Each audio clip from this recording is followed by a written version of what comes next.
Alright, welcome back to the latest video. Today we have a 25-inch K7000, and the note that it came with from the person that sent this in here says critical safety cap is burnt. It's actually not the critical safety cap, it's the horizontal width cap, and I'll show that in a moment. HOT is dead, maybe bad resistor. I'm not quite sure what they mean by that. When I turned on the machine, I heard a small pop and could smell something burnt. Well, that'll be obvious here in a moment. No picture, but sound works. Of course, that's having sound or no sound is indicative of a PCB, not this issue. But so that's what's going on. We got a burnt up C38 width cap. HOT is dead, and yeah, let's see if we can figure out why and what happened here. So first thing we'll inspect is the neck board. Make sure no pots are broken or damaged from shipment. Seems okay. Looks like the cutoffs have been replaced.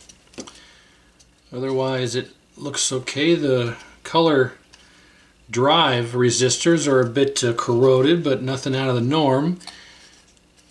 Alright, it's had a cap kit and a flyback installed, so we don't got to worry about that within reason.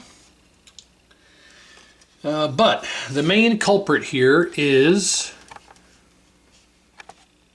C38 has exploded and melted.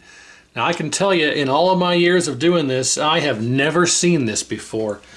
Usually when C38 shorts out, the fuse blows before this has a chance to burn up.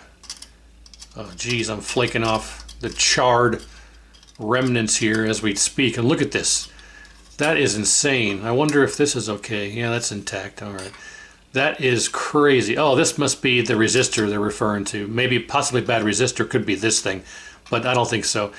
Yikes. I have never seen this before, ever. Like I say, usually when this shorts out, the fuse gets taken out before this has a chance to happen, but I have never, in all these years, seen a poly cap just ooze its guts like this before. That is a first. That's crazy. So as I think about this, there's really only two scenarios I can even imagine that would possibly cause this. As you can see, this is not the original cap. Somebody has removed the original cap and put this one in place of it from one of those replacement horizontal width cap kits. And there's two scenarios I can imagine here that would cause this kind of damage. Is if somebody put the wrong rating of voltage. If someone installed a cap here with the wrong voltage rating, it could have burned up like this. Or the horizontal coil on the yoke is shorted. If the horizontal I keep saying that because it's right here. If the horizontal coil on the yoke is shorted, that could do this as well. But usually, like I say, this doesn't have a chance to turn molten like this because this will go before that happens. So there could be a twofold issue here, something else happening with this causing this to happen. But look at this. This is insane. I've never seen that explode before like that. Unfortunately, the voltage rating is on this side and not this side, so I can't tell what voltage rating was installed.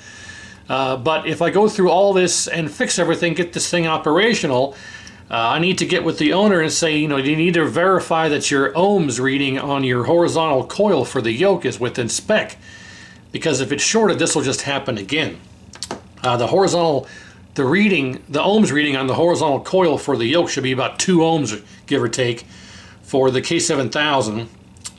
The vertical is between 8 to 11, but the horizontal is going to be around 2 ohms. So if it reads shorted, this is just going to happen again. So I'll have to get with the owner and have them verify their yoke is correct or not shorted. But this is insane. Wow. Let's actually remove that and see if we can take a closer look at it. Let's zoom out a bit. I'm not even going to bother to start checking things before we get that out of there. But if we look at the back side here, it's not too bad. There's legs bent over from caps being installed. I mean, that's fine. I don't know if I'm going to actually try and repair all that because that's okay. I'm not really too worried about that. It looks like R101 has been reworked and reflowed, so that's good. There's a jumper here for the flyback. When someone took the old flyback out, they damaged that pad, so they put this across there. more rework here, and yeah, I mean that's about it. There's this right here, there's this here, there's this here, there's this up here, and there's this jumper right here. That's about it. Everything else seems okay. Someone's reflowed the header pins, and a lot of previous rework has been done to this. It looks fairly good. I may fix these to where we don't need the jumpers and do a bit more of a better job on these three here. This one, and this one. Maybe even this one, I can't say. But I'll do some rework on that, not a big deal. But the bottom looks okay. The corner here is busted, but that's not a problem either because it's just one big ground plane. So you got all this giant plane here still intact. So this is not a big deal at all. This broken corner. Remote bore has been replaced with one of the ones from Paradise Arcade. So we don't got to worry about that being an issue, any of those pots being broken. All right, well, let's get this charred C38 out of here and see if we can figure out what's going on. Do they have that? Well, yeah. Let's get this out of here. What? I can't even get that out of there.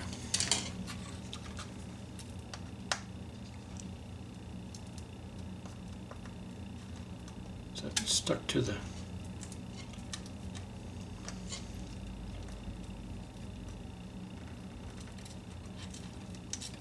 What is going on here? There we go. Well, and as I got it out here, it just kind of fell apart in my hand. Holy cow! How does this even happen? How does that even happen? That is just crazy. And the leg fell off. Oh, jeez. Holy crap. This thing just turned molten. Wow. Yeah, I don't have anything to go off of for the rating if someone put the wrong voltage rating in there. Good Lord. Well, yeah. Here's all the parts and pieces. Wow.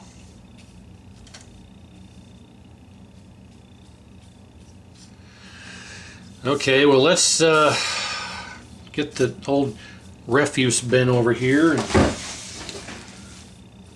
brush this off into the refuse bin.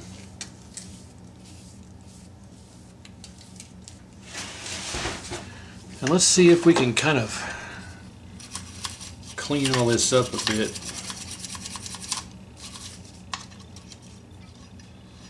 I'm not sure if we're going to be able to really do much with that. Let's put some alcohol on here.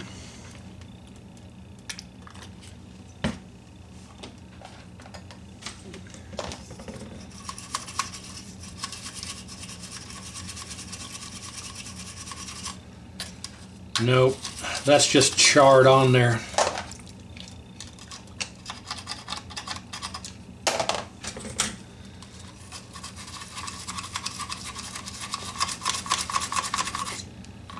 Yeah, I need to remove the horizontal position jumper, R99, the linearity coil. Gonna have to remove all that stuff, the header pins for the selector, to really clean that up good. I mean, it's not necessary, but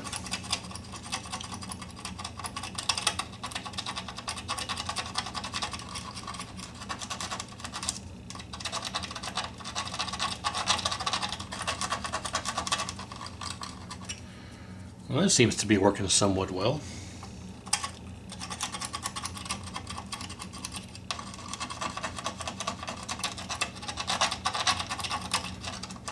I think that'll work. Okay.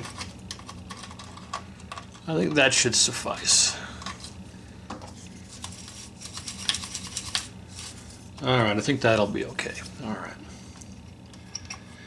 Well, I have no explanation as to what would have possibly caused that, except a shorted horizontal coil on the yoke, or the wrong reading of capacitor. That's just insane. And the fuse is totally blown.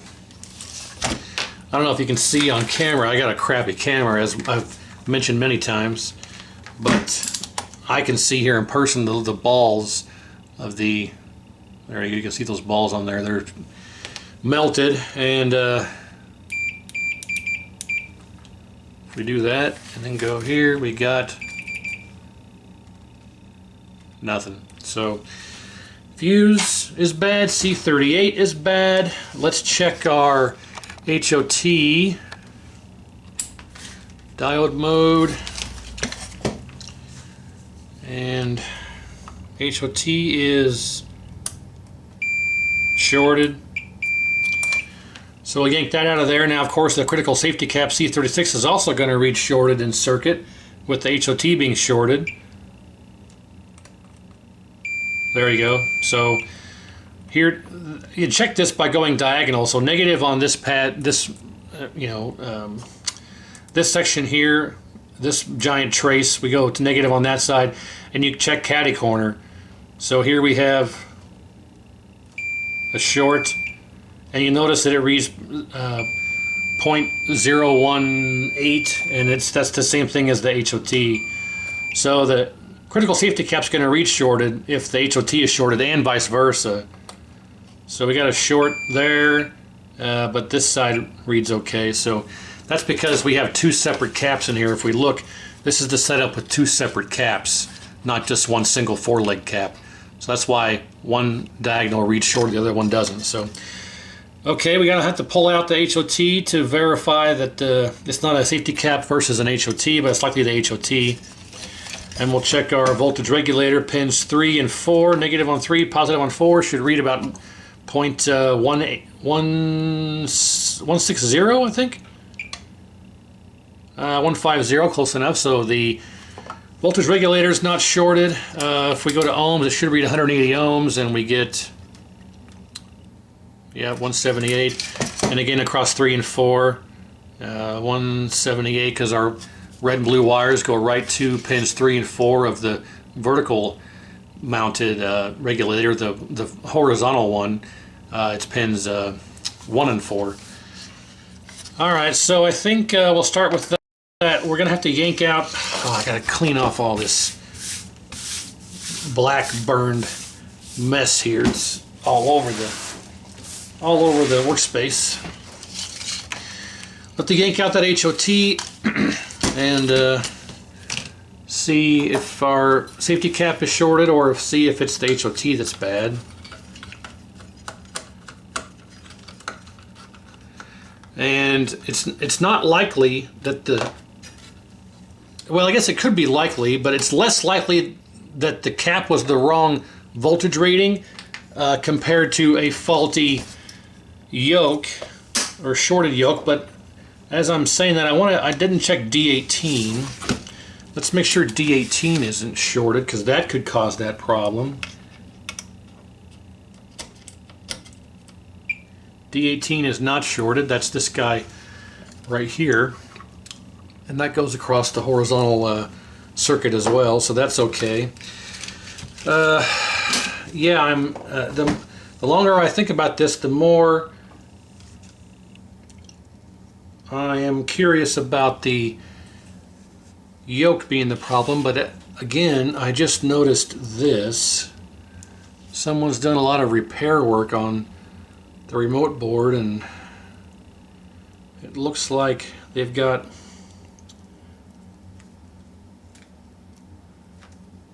the wires all seem correct, color coded. All right, I'm just making sure. Obviously somebody probably put the monitor down on here and cut the wires, but I'm not going to say I've never done that. All right, let's get this HOT out of here and see if it's shorted out of circuit. There they are.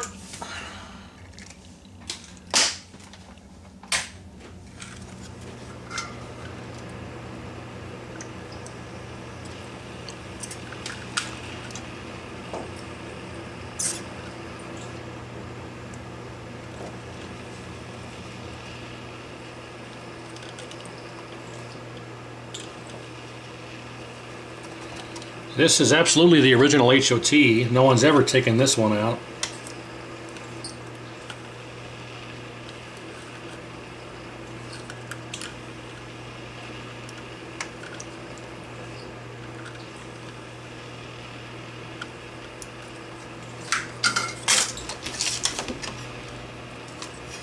There you go. Quick and easy. Let's see.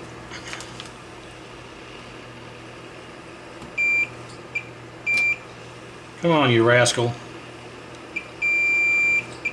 Yep, goner. Alright, so we're going to throw this in the garbage now. And let's check the C36 again now, the side that was shorting. And no more short. Alright. So we'll go through and test everything after we replace the HOT and C38 and the fuse. Then we'll go through and check everything else and do the repairs and make sure nothing else is reading bad or shorted. Then we'll test it. So yeah,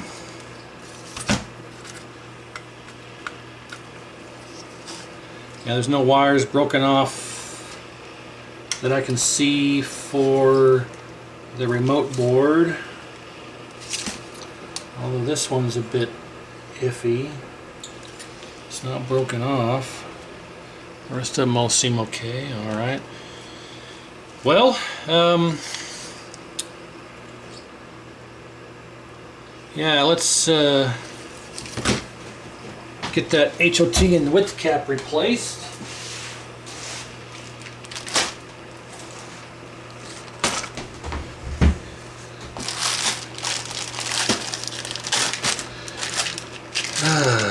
Vertical ICs, Henrix Polo HOTs, R103s, fuses. So let's grab a fuse, and you know what? I'll have one of these at the ready. I'm going to set it aside up here, but we'll use our circuit breaker for testing.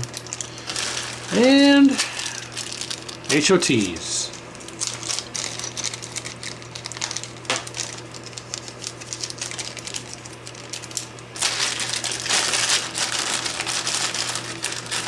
And the width cap's going to be in another bag of stuff I have here. Okay.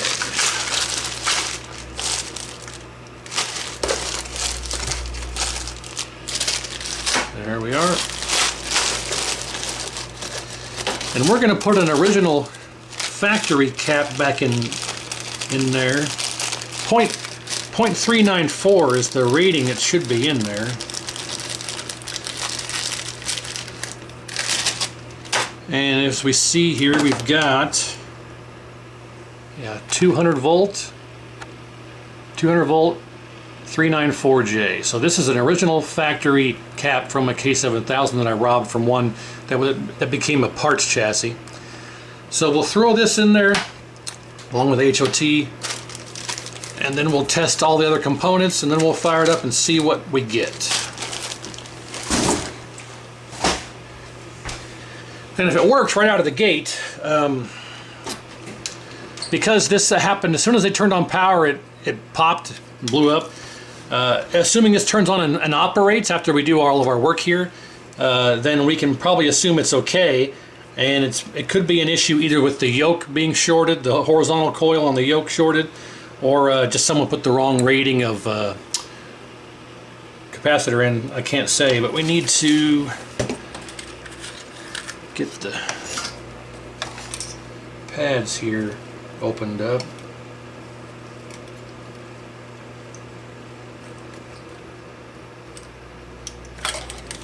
Okay. Let's get this in here.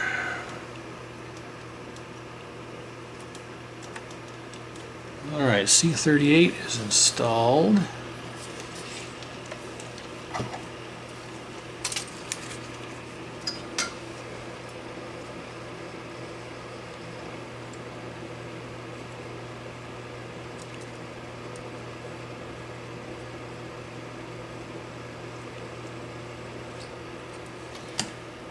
Alright, let's check to make sure that it doesn't read shorted or any anomalous readings. It should read, I don't know, sometimes they read open, sometimes it's 1.8 something or other, but 1.2, okay, so it's not open and it's not shorted. That's all we're interested in. Let's get our HOT installed, bend that back a bit, bend it like that, bend it like Beckham. Then we simply slide that in there. Get our nut on the back side.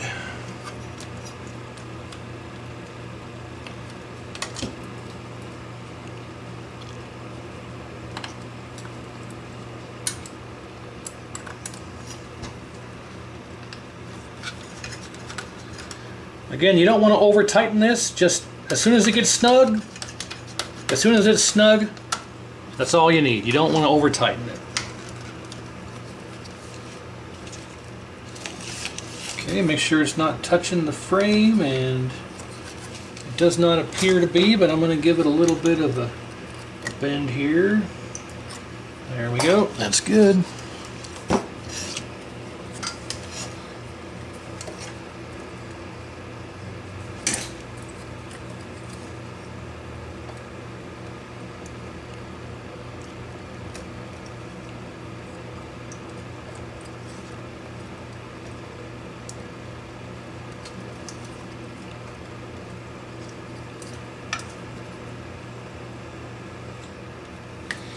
Alright, now let's test that.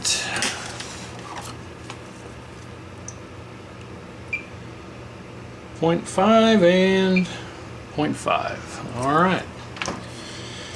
Alright, so let's go through and check all the other components, and then we'll test it. If everything tests good, I don't imagine why it wouldn't turn on.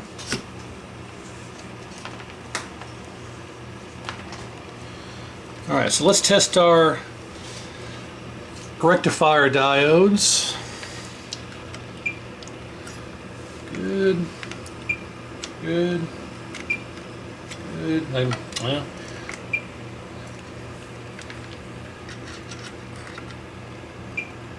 This one's covered in goo. I don't know if I'll be able to get this one. D22. Oh, we got it. Okay.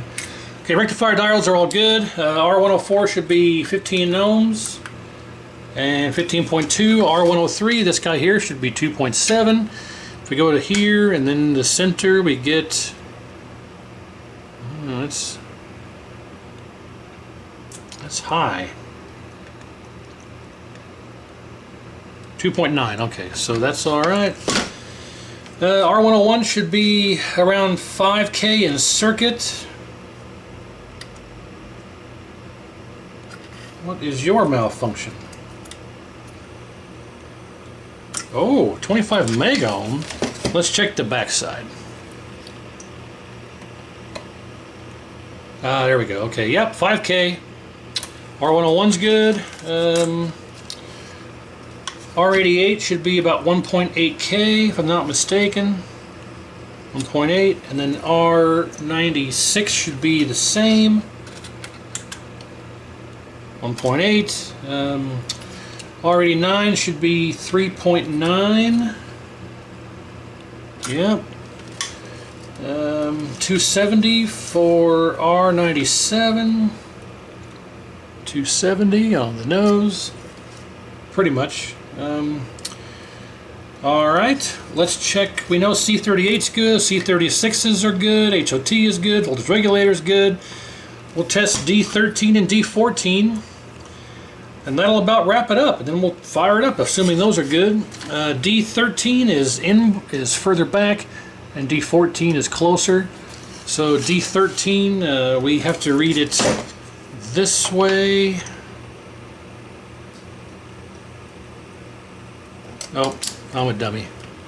D13 is this way, and yep, 0.5. We'll round down to 0.4 this time. And you gotta swap the leads around for D14. D13 is this way, D14 is this way. Swap the leads around, and this one should read about 0.25 in circuit. well, 0.29, it fluctuates, 0.3. So again, you're just checking to make sure it's not open or shorted. If it reads shorted in circuit, you got an issue. Either the diode's shorted or something else is making it read shorted, usually the flyback. I guess we can test R91 and R92, make sure we don't have vertical collapse. Let's see, that's going to be this one here, should be 1.2 ohms.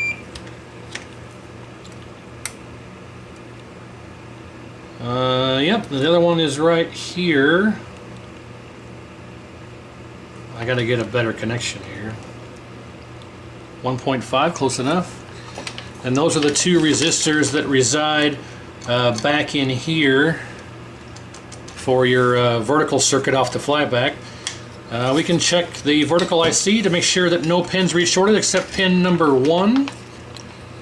So if we go to ground here, this pin should be ground. And then none of the other ones should be ground. Okay. I think that's good. Assuming this fires up and works and runs, I'll let it run for a little bit, and then if it works, I will come back and fix all of this stuff here and give it a good cleaning and reflow anything that needs it, and we'll call this a quick fix. So let me get the circuit breaker. What did I do with that? Hopefully it's not at the bottom of this bucket, which I'm sure that it is. I'm not seeing it. Where are you at, you rat bastard? Where are you at here? If you can't tell, this is my little bucket of random crap. Here it is. Connectors and ROMs and old resistors and all kinds of stuff. Okay, here it is. So we will go ahead and clip this on here. Just like so, and I'll leave it like that. And then we have, it's a 2 amp circuit breaker that'll pop, instead of, this will pop out like so, instead of the fuse blowing.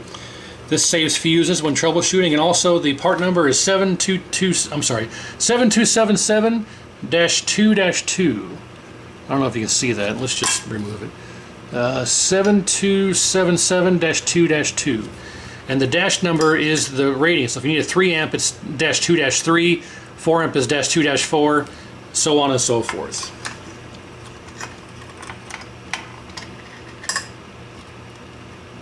Alright, so with that done, let's get this on a tube and see what happens. So I'm going to cut away, grab a tube, and when we come back I'll have it hooked up and we'll turn it on and see what we get. Okay, we're all hooked up with anode, neck, yoke, ground, power, video, and remote. So let's turn on test pattern generator. I'm going to use a TPG just for initial testing. Once I get everything reflowed and fixed, then we'll use an actual PCB to verify we don't have any kind of linearity problems or things like that. Which I like to use a real PCB on the bench here for testing that stuff. But okay, we're hoping that it turns on and doesn't explode as soon as the power's on, and or we're checking hopefully to make sure that our that our circuit breaker doesn't pop. And we're hoping it works. So let's see. 1, 2, 3. Comes right to life. Everything seems working for the moment. Everything still seems working for the moment. And we have a picture. And we are upside down. Let's turn our contrast down a bit. Oh, there we go. Hey, look at that. That looks pretty darn good. H position is flickering around because my fingers are touching the back side of the remote board. But yeah, we got full width. Vertical position. It's hard to film and do all this. Well, I should just use a tripod, but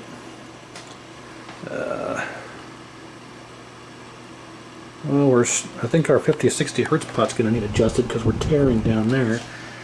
Let me kill this here, and I'll have to cut away and pull this out and flip the vertical winding connection around on the yoke, and I'll come right back. Okay, so I successfully flipped the vertical connector around for the yoke, so it should be right side up now. So let's try it again. Okay, comes right back. And that's better. Okay. Yeah, see now, you got the tearing here, but the reason I like to use an actual PCB is because on an actual PCB, this may not be there. This could be a low voltage on the low battery voltage on the TPG. It could be any number of things. So I don't really take this to heart as being an issue. That's why this is great for what it is, but for actual real world testing of boards and how the image is going to look for things like this, I like to use an actual PCB. But I'm not worried about that for now. It could be at 50-60 hertz. As a matter of fact, let's go ahead and just try adjusting that here. And oh yeah, well, it's better. Let's go right to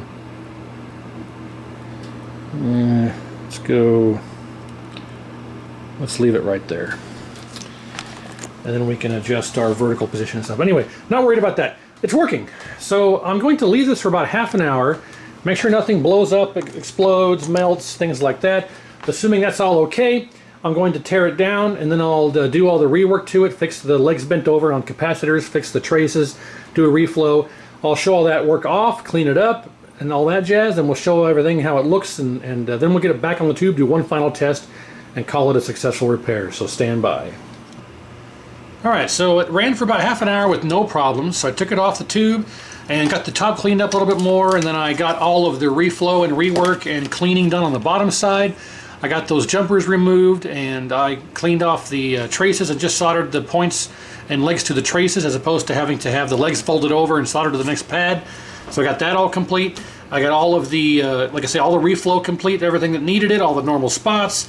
I got all the flux removed. It's all nice and clean, so the bottom is good. The top is good. Got a new fuse installed. So now it's time to hook it back up and do a proper burn-in. Let it run for a while. Make sure nothing else goes bad. Use a real PCB to make sure everything is good on the image. No tearing or stretching, and 50-60 hertz pots adjusted properly. So we'll get it all hooked back up, give it one last final test. Assuming it all works, we'll let it do its burn-in, and we'll call it a successful repair. So let's get that done. Here we go. Alright, so we're all hooked back up, ready to go. Anode, neck, yoke, ground, power, video, remote, all 7. And we have a super high impact PCB we're going to be using for testing. So let's see if the repairs were successful still, and all the rework and reflow and cleaning didn't cause any damage. So here we go. 1, 2, 3. Alright, comes right back to life. What do we have on the old screen here? Come on, old tube, warm up here, warm up here. There it goes. That's why I have this as a test tube, because it's a bit weak. But yeah, that looks pretty good. That's a bit too green. I'm not worried about colors at all, because obviously this isn't staying on this tube. But let's hit that, and all right, fantastic. Let's make sure our width control functions. There's my adjustment tool. Here it is. Put that down in there, and we'll give it a tweak. And yep, we have a decrease, and we have increase. All right. Yeah, the colors are not correct at all, but like I say, it's no real reason to even try and tweak them, because when this goes back on its original tube, it could be perfect, and I don't want to mess with that. So let's see if we can shift our image over slightly a bit. H position, that one right there. All right, there we go, perfect. And then we have just slightly off the edge, and just slightly off the edge right there. Okay, look at that, 50-60 hertz is perfect. No stretching. See, we had tearing. We had tearing on the screen with the test pattern generator, but we don't have it with an actual PCB, and that's why I like using real boards. Because you'll troubleshoot thinking you have a tearing problem or something wrong, and it could be just the TPG has a low battery or some other issue, so I always prefer using real boards. The TPG is nice for a quick test, but for a burn-in and long-term test, I always prefer to use a real board. But there you go. Repaired K7000. I have no explanation as to why the C38 blew up and exploded, but I need to contact the owner and verify, have him check to make sure his horizontal yoke winding isn't shorted. Assuming it's not, I think maybe someone simply put the wrong rating of C38 in there. It could be wrong voltage rating, but as you can see, it's working. And he had in here that when I turned the machine on, I heard a small pop and could smell something burning. So of course that was C38, but it didn't happen this time. So I think we have this successfully fixed, and I'm going to let him know that this is now solved, and he needs to check his horizontal coil on the yoke, and assuming that that isn't good, maybe it was just a fluke. I don't know, but I'm chalking it up to a C38 being incorrect rating that was put in there. But all right, thanks for watching. Stay tuned, got lots more on the way. I am very busy, so I'm sorry for the lack of content here. I used to do videos like once every couple of days, but I've just got so much stuff going on, so busy that it's hard for me to really get to them day after day like I used to do. So that being said, I appreciate you watching. Stay tuned for more. Like, share, and subscribe, and I'll see you on the next repair.